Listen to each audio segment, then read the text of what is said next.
Shout out to these fans for coming up with the idea to this video. If you have any cool ideas for a future video, let me know in the comments below. I may just give you a shout out.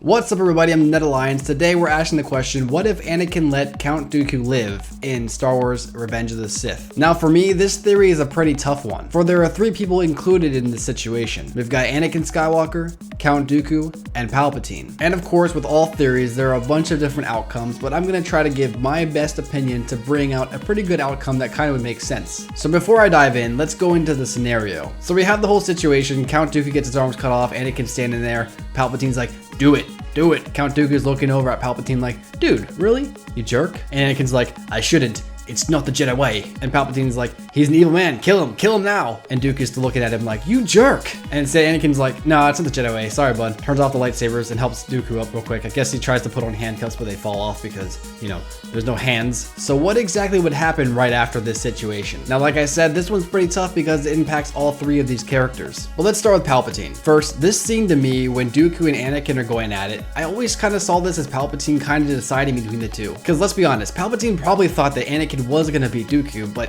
what if Dooku did beat Anakin? Chances are Palpatine would have just stuck with the plan until Dooku eventually died or got replaced anyways. So I always kind of saw this fight as Anakin's recruitment fight. Palpatine was kind of like, look, if you can beat Dooku, then you can be my apprentice. Although he didn't directly say that, but that's what he was thinking in his mind, and that's what he was going to do later on in the film. And as we know from the main universe, Anakin passed the test, and therefore later becomes Darth Vader. So that's kind of what Palpatine wanted to do. Palpatine wanted to test Anakin out. If Anakin beat Dooku, then he could be Darth Vader. But if Dooku beat Anakin, then he's going to stick with Dooku for a little bit. Either way, it's kind of a win-win for Palpatine. However, for this situation, this kind of throws a rock into his plans, because Palpatine planned to have one of them live and one of them die, and the one that lived was going to be his apprentice. But they're both alive, but Dooku is injured, and chances are is going to be arrested, and Anakin is showing to be a good guy. This is something that Palpatine didn't plan for. Now, because of this reason, there's going to be two different outcomes. Either Palpatine's going to keep his mouth shut, let Dooku get captured, then of course, you know, later try to push Anakin further to the dark side secretly again, or this is going to really piss off Palpatine, and Palpatine's just going to kill both Anakin and Count Dooku.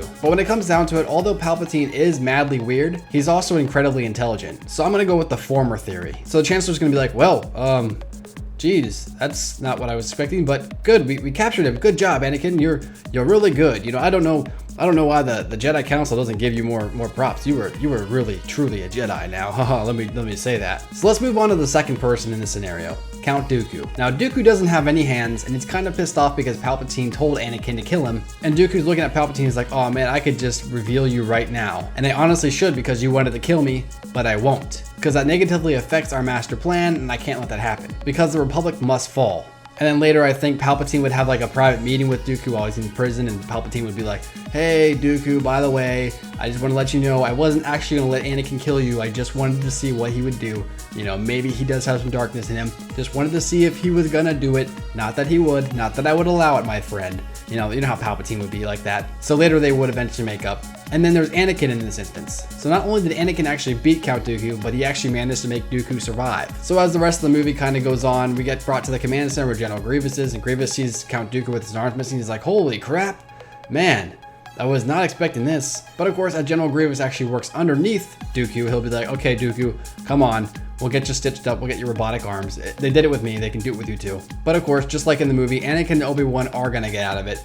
General Grievous will get out of it too, but Dooku is ultimately going to be captured. So now we have Dooku in jail with no hands. Anakin is being praised as a great warrior who can actually defeat Dooku. And now Palpatine is trying to figure out a plan on how to get Anakin to turn to Darth Vader. And Palpatine is trying to figure out a way to get rid of Dooku to kind of get rid of loose ends. So although I would say that later Palpatine would be like, yeah, you know what? I do have General Grievous on my side now, so he can kind of take, you know, Dooku's side anyways, so we'll just kill off Dooku because I'm going to be launching my Order 66 soon, and you know, and all that yada yada. So Palpatine hires assassins to go kill Dooku, in which he doesn't have hands and he's in jail, so Dooku does die. So Anakin and Palpatine would continue to have this friendship, and Palpatine would slowly start to push Anakin further and further to the dark side because Palpatine's kind of needing that Order 66 very soon, especially since General Grievous was just destroyed by Obi-Wan Kenobi, which would deal much damage to the Separatist army, and the Chancellor would lose his emergency powers, so he needs to get that Order 66 up. So I think what Palpatine may do, instead of telling Anakin about saving his family, he might just try to start pushing Anakin to do more darker things. So in the end, it all comes down to this.